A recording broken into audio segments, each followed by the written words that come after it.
I think very important thing what I really would say is that as a composer, this is one of the best places I could live, to have this crazy opportunity in a good way to work and to create such a huge spectrum of music, which is played by the best choirs, best orchestras in the world. And basically, I mean, you cannot imagine that somebody could achieve something like this at age of 40 living in Los Angeles. It could be, I mean, there are so few, but also, I mean, it's hard to get, like, in terms like Latvian National Symphony Orchestra to perform your symphony at age of 30. For someone who lives in the United States, it's even really impossible.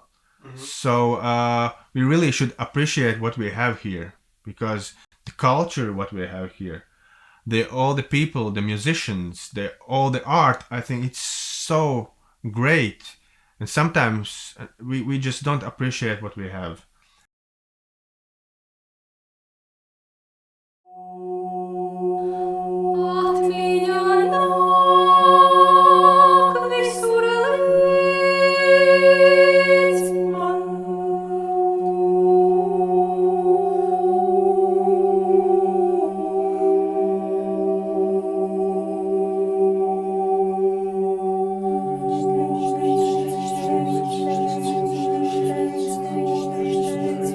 Laipni lūgts, programma Viena balsi.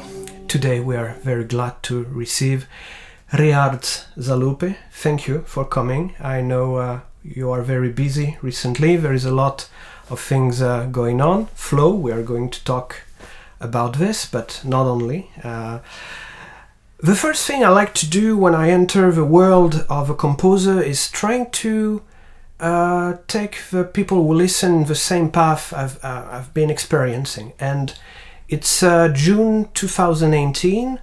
I go to the choir competition in Latvian University, and there is Juventus choir playing this track, and I'm totally blown away emotionally. So by Sauciens Vējā, so Calls in the Wind. Yeah. And I would like to know more about, I have my ideas, but I would like to know more about this track, how you created it, and I think there is a real story behind it, and a relative of yours made the text, maybe your wife or... Mm-hmm. So yeah, that's a very interesting and piece of music. Thank you. Yeah. Well, I can't recall which year was it when I made it. But yeah, there is actually a pretty tragic story behind the music. But the story starts when Māris Sirmais called me and he asked me to write a piece for State Choir Latvia. And there was a project, I believe, in it was something about all the elements of the world: water, air, earth, fire, and so on. So I chose to write something about water, and I knew that my wife will write lyrics for this song, and so I started to do it already. And in the beginning of January, during the process where I was spending a lot of time to write this piece, there was one tragic event. What happened that one of our friends, he was blown into the sea with his kite surfing. Yeah. Mm-hmm. So and somehow there was I believe one of the biggest rescue operations in our history of Latvia. Mm-hmm. And basically a lot of volunteers went to the whole Rīgas jūras līcis to search for him. I think we thought when we knew already that we will not find him, because it was really tough conditions to find somebody who could survive actually this type of conditions. But so we went to somewhere near to Maastricht and together with my wife and it was like the beginning of January, like 3rd or 4th January. It was pretty warm. It was the same climate actually that this year. Yeah, so luckily we thought that maybe that's good for him because the water was not so freezing. So it was around 7 degrees outside. And we went and we went to search for him and in a way it was quite a tragic but so interesting experience that there was moonlight and it was almost a full moon without clouds or maybe with little clouds. And we were just going just on the seaside. And we know that there was some lights, like some kilometers before us and after us, and that we were not alone who were looking for him.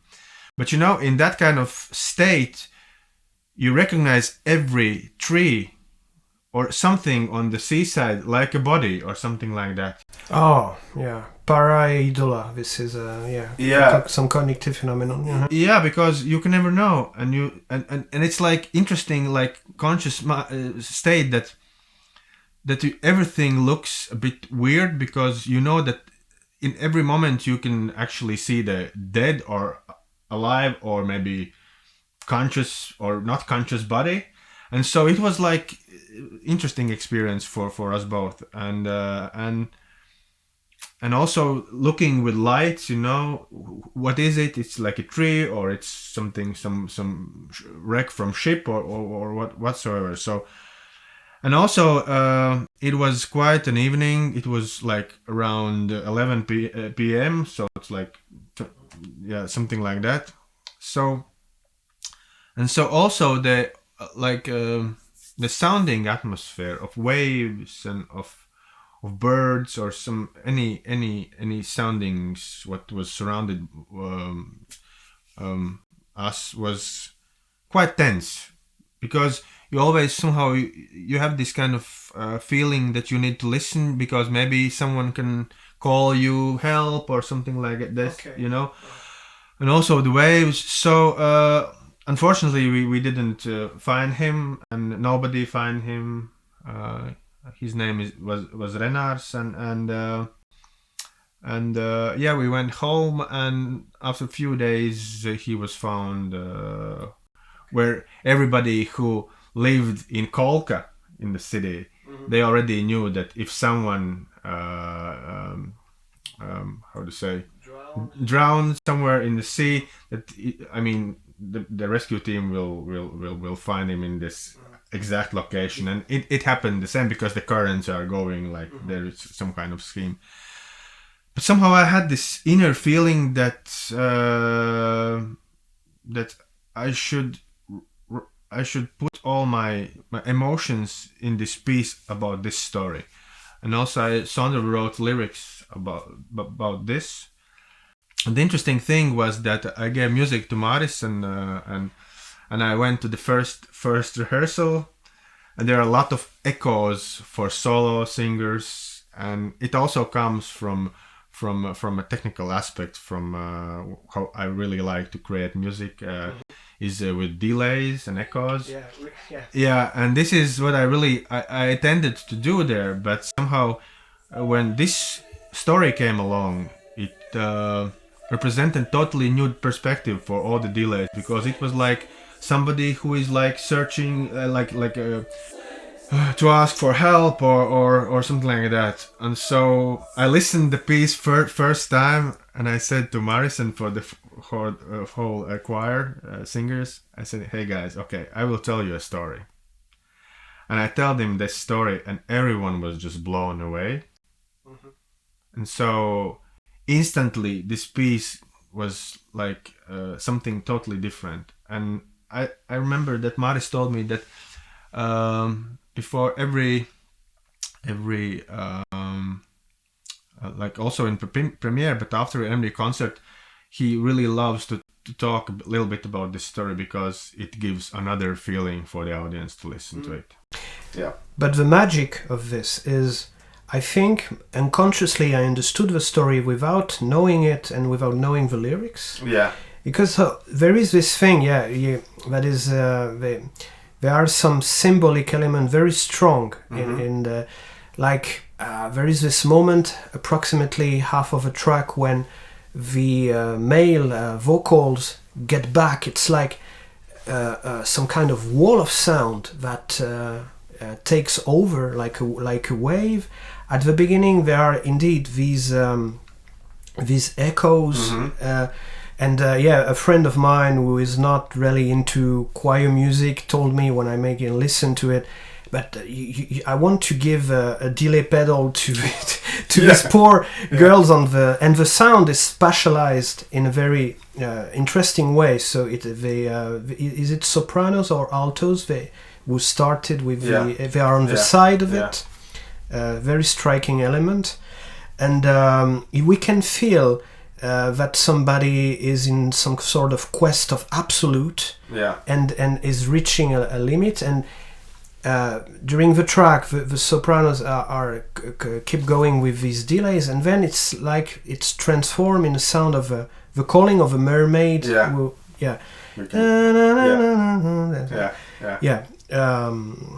You know the track pretty well. Thank you. I mean, that's really nice to hear. Yeah.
And when I just listen to this piece again and again,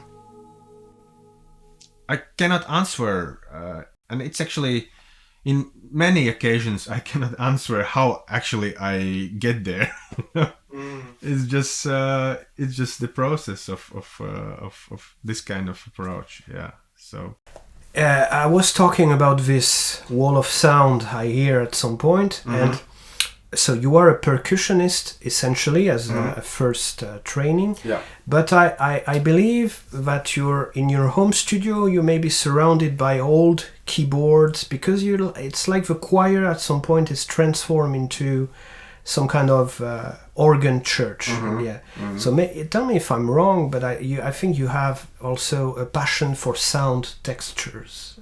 For sure. Yeah. I mean, this is one of my I would say most favorite in daily practice, to combine different timbres together and just to work with atmospheres and of course I love percussion. I really love rhythm and this world, let's call it like that. But somehow in the latest period, I have transformed my writing technique for like totally around than it was before, because these days normally if I want to create it doesn't matter, like rhythmical pattern, maybe not so many times like rhythmical pattern, because then I play with my fingers or I do play with my mallets and with real instruments. But if I want to create something, some kind of lines or some kind of new elements, I basically sing everything right now with my voice. Okay. Yeah, and it has changed my writing approach so much in better way, I believe myself that thing. So it's quite interesting how I just changed my musical perspective from percussion to voice, and I really am so grateful and lucky for that, because it's this is somehow I feel that this is my true inner voice, not natural voice, but like inner voice. What comes out, and I did a lot of experience also in Flow movie in the same approach. All the big string lines, they basically are made with my voice, and then I just transpose it to real strings, and this is how I actually how I compose a lot of music these days, and really enjoy that. And this is so great. I mean, I even can't describe because normally where I sit in my studio, there are a lot of screens and pianos and all the technical gear, but in front there's always microphone where I'm sitting, and I can just switch record and just write everything what comes in my mind. I could not agree more, because I as a musician, when I take the guitar, I enjoy this instrument, but I feel kind of limited because I want to follow something that depends on the instrument. But if I go spontaneously with a voice, I feel like I could record things and then write arrangements in the background. Yep. And this is very intuitive, connected to the body. I believe maybe Anna Fischer is composing like this, but now also you have some softwares who can that can transcribe directly the lines you are playing. And we are still getting to there. I think the artificial intelligence will create crazy tools about it. But I have also experienced, and I have created. Really, I can say I have created in a way that's some beautiful themes, like the story about John Williams and the very famous Indiana Jones theme. And he told the story that before the premiere of the first Indiana Jones movies, someone of his friends came to him and said, "Congratulations, John. I mean, you got again. I mean, your theme is like one of the best themes like Hollywood can provide these days, and you're so talented. And I mean, good for you." And then he told that actually nobody knows that he created this theme during 3 days, like note by note, and so like. Just really like searching like for matching or sticking together music, And I have created also some very beautiful themes like that. But this is like this is another approach. Like the first was what I was telling you. It was this flow situation where just feel your instinct and you just go, and what comes out, this is like this what comes out. The other option is when you really like mathematically or formal way. Yeah. But it's not bad thing. I mean, this is totally different approach, right? But there is something quite remarkable is that you created a native instrument that reproduces the sound of Peteris Vasks strings.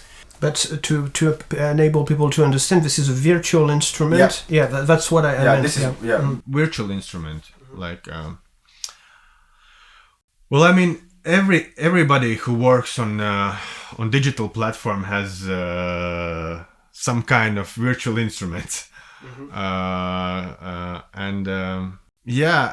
all the DAWs are actually coming already with some digital instruments, at least like simple piano or something like that. And for a film composer these days, but I believe it has been already for decades, it has been always very important to show to director or to show to producers, let's say, the final product of music you are working on.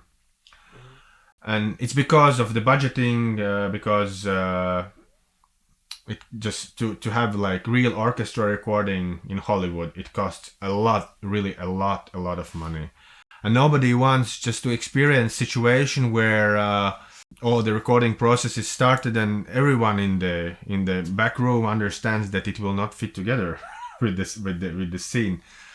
So back in 1970s, there's also I will quote John Williams, because I mean he is one of the great examples of film creating, and there is a video of YouTube how he is demonstrating to Spielberg. I believe it was an A.T. movie.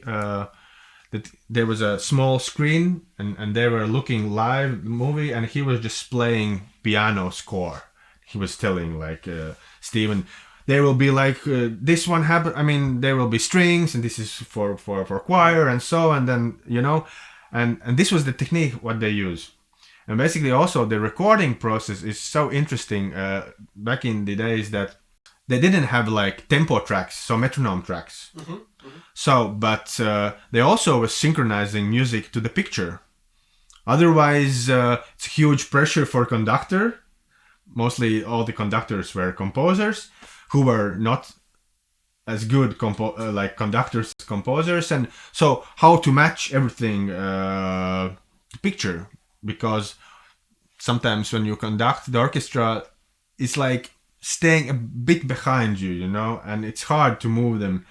And so what they did this also they made these tempo tracks but in picture, so they put like black marks. So when the composer sees, or everyone sees the movie, there's like movie going, rolling, and there's just black marks. So it's like 1, 2, 3, 4, and then 1, 2, tick, tick, tick, tick, something like that. So they created such a technique. So you can imagine how much work for somebody to cut everything black these cuts inside. It was incredible. I mean, there was no printers. There were copyists. For instance, I mean, there you have like 100-piece orchestra with choir. Everyone has their score. And so you record and you think, okay, I mean, I just want to change something. Then you give, in that's the same moment, you give score to the, let's say, orchestrator who orchestrates. Then in other room, there are 100 copyists who are writing new scores for the orchestra. And then they give, to the real orchestra. These days, the technique is that there is some developers who have created software that and everyone has like iPads, so you have digital score, and you can just write somewhere in your conductor's score, for instance, for the first flute and for the second violas, and already they will have this instant momentum where they will see some changes, But this is today, this technique, right? So, and that's why also in these days it's very important, because all the limitings of time schedules and also the budget things, it becomes more a bit frustrating, but difficult to work in this field because it's really like a lot of pressure. And that's why it's good that we have all these digital sound packs or digital instruments where, for instance, we can hear not digitally made instruments, but real recorded instruments. So, but the difference is that what many people don't understand, they think, okay, the digital instrument, digital library is like flute has played like some kind of melody, and you take this audio file like a song and you put it in your score. No, this is not the technology. Technology is that, for instance, there is a one player, flute player, who has recorded all scale what he can do with one instrument in all the dynamic ranges, all effects, maybe glissandos and so on. And so when I in my studio have this digital library, I press, let's say, one button, like as soft or as loud I want, and so directly it responds in the same loudness as a real player has recorded. To explain to the audience, it's what we used to call the velocity into MIDI format. It's also the volume, but it's also the attack. Sound. So, but it's real instrument. It's not made from some kind of synthesizer or some kind of. And so it was interesting experience that I met these two great guys from Orchestral Tools in Tallinn, in a film festival there. And somehow we were sitting together on one chair with Arvo Pärt's son, Michael Pärt. He introduced me with these two gentlemen, and somehow they talked something about Peteris Vasks. It could be really great to find somebody who knows Peteris Vasks personally. I said, well, guys, I know him personally. Well, yeah, you know, okay. And so this is how our collaboration started. And as an end result, it's Peteris Vasks string library. I believe one of the greatest string libraries ever you can have these days. And it was recorded in Riga, in St. John's Church by Symphonic Riga, conducted by Norman Schnee. And it was like full production and full budget project. And it's so great. I mean, like daily I work with this string library. I really like the color of it. It's not very huge as Spitfire Audio like London Symphonic Orchestra libraries. It's more intimate, but I somehow really like it. And and I never imagined that this kind of situation can happen, that I created score for Flow with Peteris Vasks string library. And then when we re-recorded the real score, the same people with the same instruments actually recorded the score, and we blended these two scores together, and it was perfect match, like the best match what you actually can get. So I really feel so happy about that we achieved that, and also I know that Peteris Vasks library for orchestral tools is one of the best-selling libraries in the history, and it's so great also to our film music community to show Peteris Vasks music, and so so basically what they did, they took one music piece from Peteris, the voices for string orchestra, I believe the first and the second part, and so they search for some very unique techniques how Peteris write for strings. So there are some very like common, like regular articulations for strings, like legato, like staccato, and so on.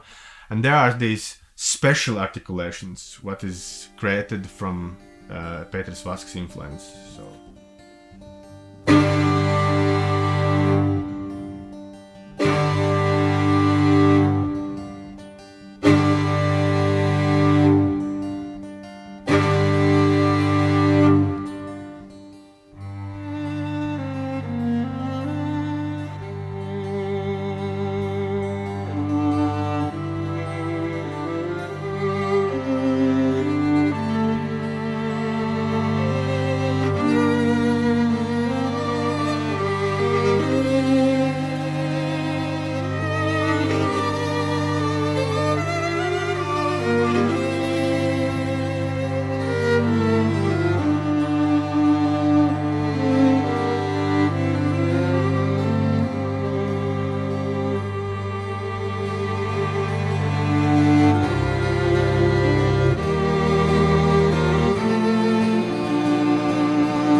who is really trying out the field of digital instruments, I really recommend to go to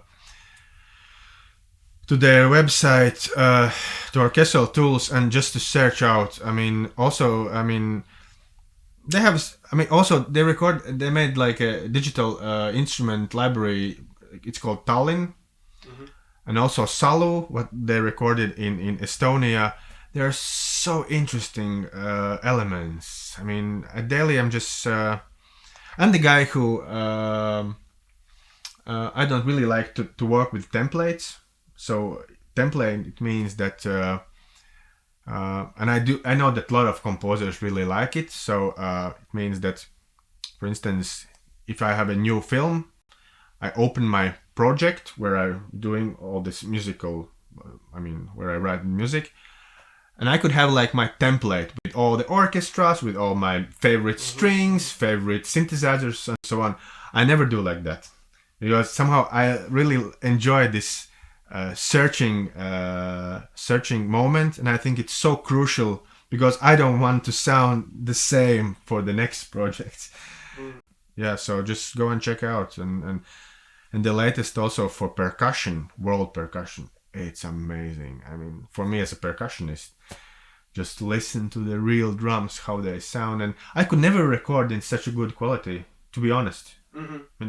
It's and so there we are. A lot of musicians think that it's bad, and also we had discussion also with Peteris about what it is, and I was really trying to put my effort to explain him what it is. But the situation, how I always look at this about all these libraries, is that there are certain budget for every film, and it's impossible.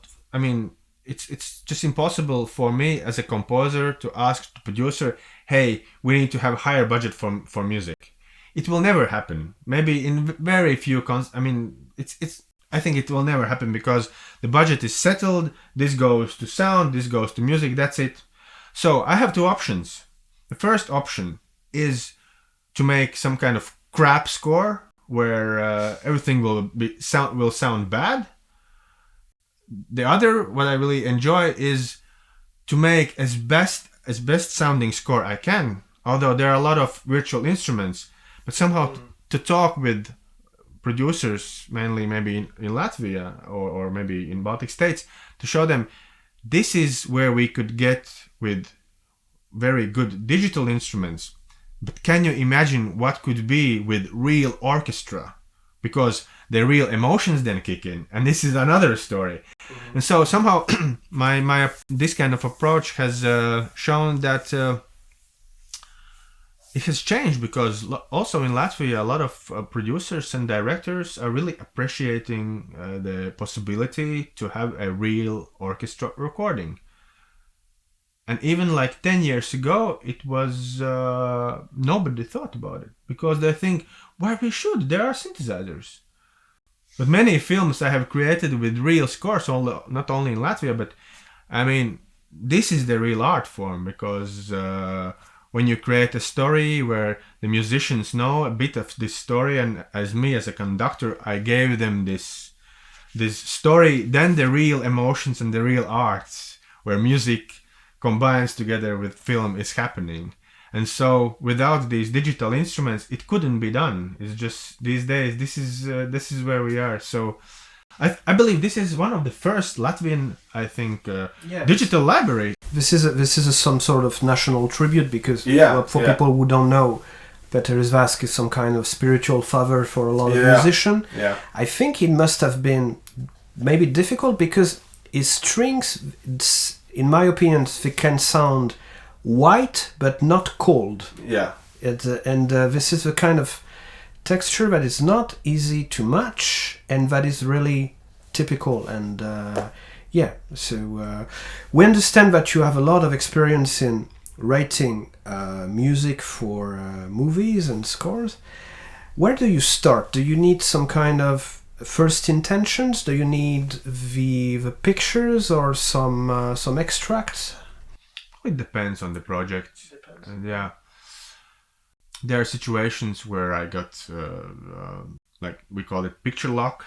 When the picture is like edited and locked, so it means that there will be maybe some effects or some colorings, but the actual the editing or the actual cut will not happen again. So but sometimes director just call me and talks about the story, and I have some kind of impression. I wrote some music and I give to the director to maybe for him to help a bit. And the most, I think, crucial point is if the story really interests me. And sometimes it doesn't, but I live here in Latvia and I need to live, so I need to make money. And this is what we should consider and put bread on the table. Yeah, exactly. But So, with Straume Flow by Gints Zilbalodis, I suppose you were very involved and it was a pleasure. Yeah, definitely. So Gints used to make his first movie, so Away, by himself, everything, the music. Yeah. That's crazy. It took him, I think, 4 years, he explained. Yeah. So he shows on Instagram and social networks that he creates some tracks. Sometimes there are 200 layers. So how did you work with him? He had some pieces already done. You transcribed. You make additional arrangement. Can you and I think also you directed the recording, the orchestra. Well, this was actually pretty unique experience for me. First of all, because the director is a composer. I think for a lot of composers it could be a dream job that there is no dialogues and the music has such an important role in the whole movie. Of course, it also gives you a huge responsibility. But the thing was that when I got the picture, the Gints was already created all the sketches for all the scenes. So I already knew that we will have at least 40 minutes of music. I already told to Mattis and to Gints that in my experience we will have at least about 1 hour of music because normally for feature it takes around 1 hour.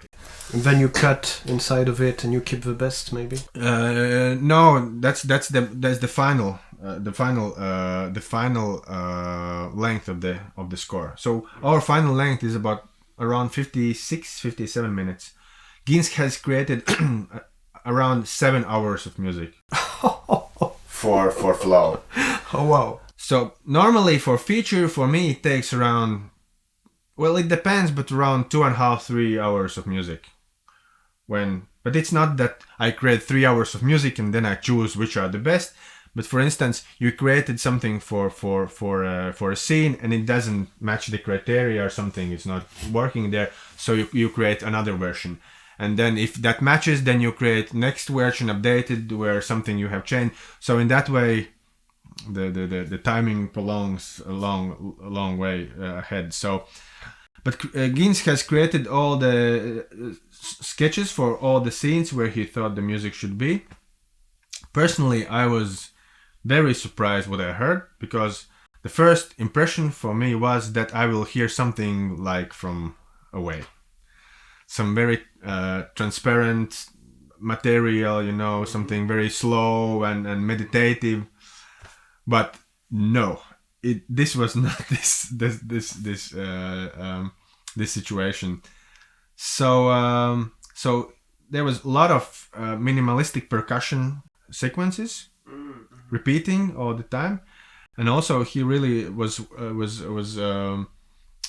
making dynamics, layering the instruments, not making something new, but just layering. For instance, one pattern, and then he got like a bit stronger, and then like waves, and then he take them away and just leave one element. But basically it was like mixing some instrument layers. And I saw it first time. Also, he had particularly one slow theme, what we also called like wave theme or fear theme, which also sounds in the climax of the film, like fully, you know, with strings.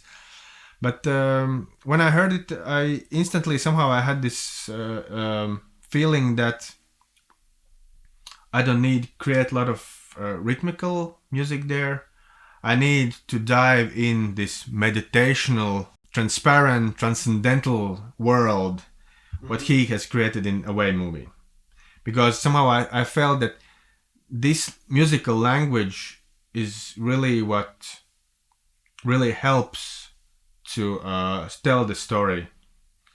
And so we didn't have any fight for that, because Gints has his own percussive elements, and I put all this other world together. Of course, I did also a lot of percussion grooves and so on, and did a lot of editing, instrumentation, and I wrote like extra 15 minutes of like music for strings. And the most interesting fact was that I remember that in the beginning they thought that because it's a small budget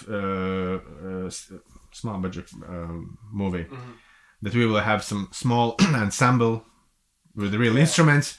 To give an idea, it's the total budget is 3 million and Toy Story is 200. Yeah. So and it's well, this is how it costs, you know. I mean, this is in United States. So they told me that maybe there will be some small ensemble or something like that. But after, I don't know, 25 minutes of music from beginning, I understood that I have used all the Vasks library and a lot of strings that we need to have real strings, and explained them. Of course, it sounds great already, because for like the Gints sketches, everything was totally like with synthesizers. There was also some maybe artificial marimbas and so on, but and I said, guys, I mean, if you wanna reach some really good score and good quality, because I mean the movie, I mean the score is so important for the movie. I mean it could be really bad to hear that, you can hear that it's not recorded live because there are no dialogues at all. And so luckily Mattis found the budget for it, and we recorded the large string ensemble with 35 people, and we tripled it. So that's why we have this screenshot from my computer, actually, where we have 380 stereo tracks. Not all of them were stereo tracks, but so the final length of the tracks, what our sound mixer from Finland, Mikko Raete, sent me was 580 something mono tracks only for score. What he mixed. So it's a lot.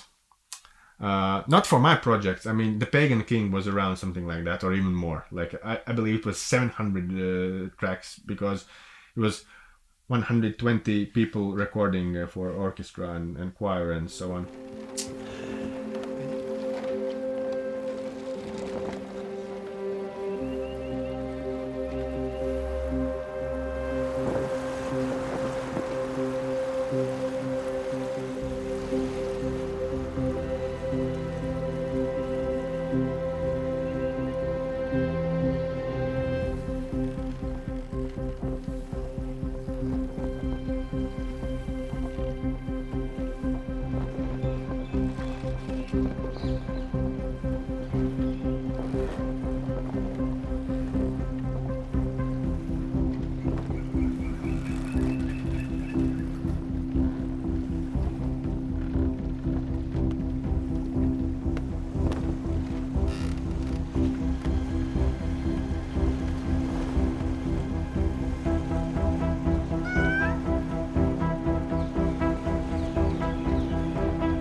And yeah, and so this is how we started to work, and everything went so well, because Gints and I mean, he already knew what exactly he wanted, and this is so great plus for a director who knows also how music works, and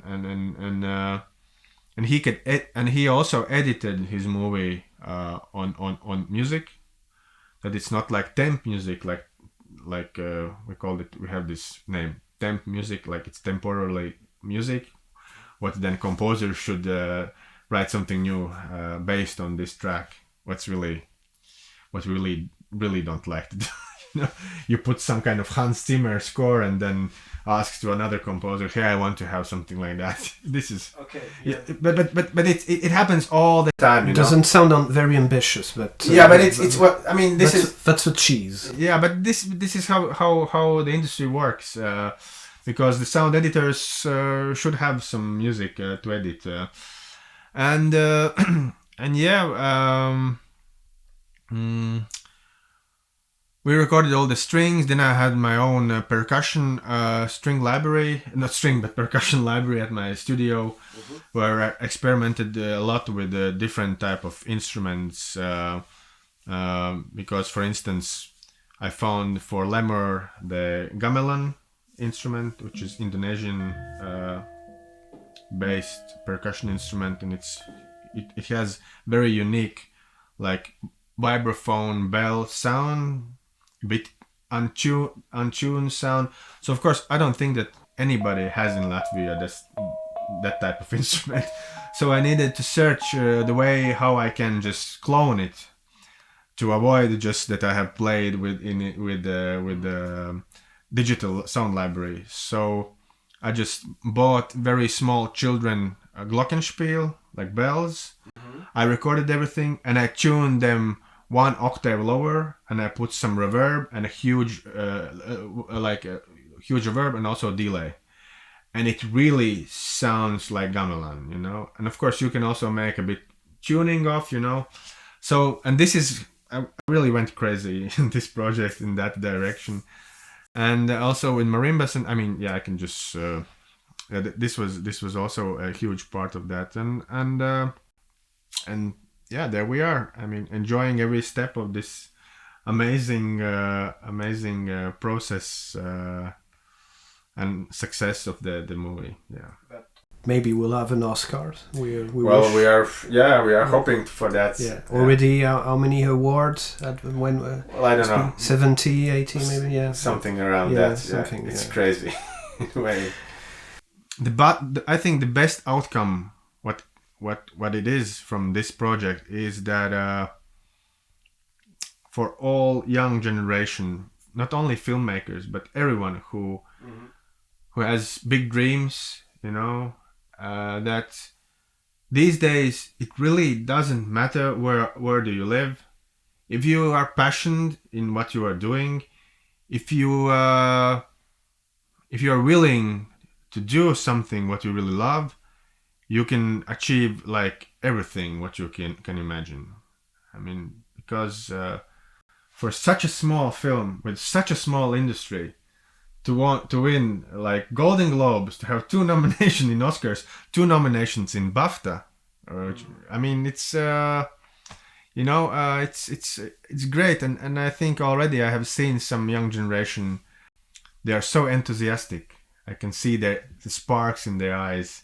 Because if Gints can, then also they can, And this is the best what actually we can do for Latvian society. Absolutely, yeah. Absolutely. I definitely agree that this is the spirit of this project. This is not, the music in Latvia is not folk music. It's music, and it can speak to everybody potentially because of history, because of a lot of things. And Gints seems to be a very special person.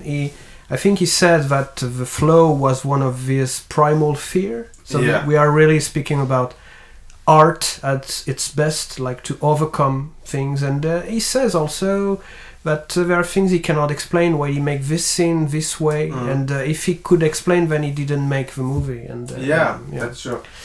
I think very important thing what I really would say is that as a composer, this is one of the best places I could live, to have this crazy opportunity in a good way to work and to create such a huge spectrum of music, which is played by the best choirs, best orchestras in the world.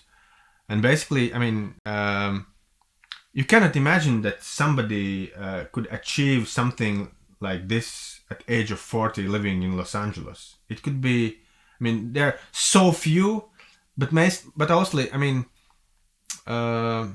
it's hard to get like, in terms like in Latvian National Symphony Orchestra, to perform your symphony at age of 30.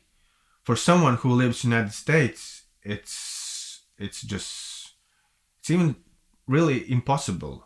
Mm-hmm. So we really should appreciate what we have here, because the culture, what we have here, all the people, the musicians, all the art, I think it's so great. And sometimes we just don't appreciate what we have. And it starts from every person in Latvia up to the government and so on. But in that way, it's so great to live here, that we can just follow our dreams as composers, as musicians. Yeah, I agree. I could not be able. I wouldn't be able to interview John Williams in United States, but yeah. I can interview you. I can interview Peteris Vasks. You mentioned him. You mentioned him earlier, but who do you consider as being influential for you? Who inspire you as musicians? It can be in rock music, and it can be in contemporary. Okay, let's start from classical composers, because most of my life I have spent in this area.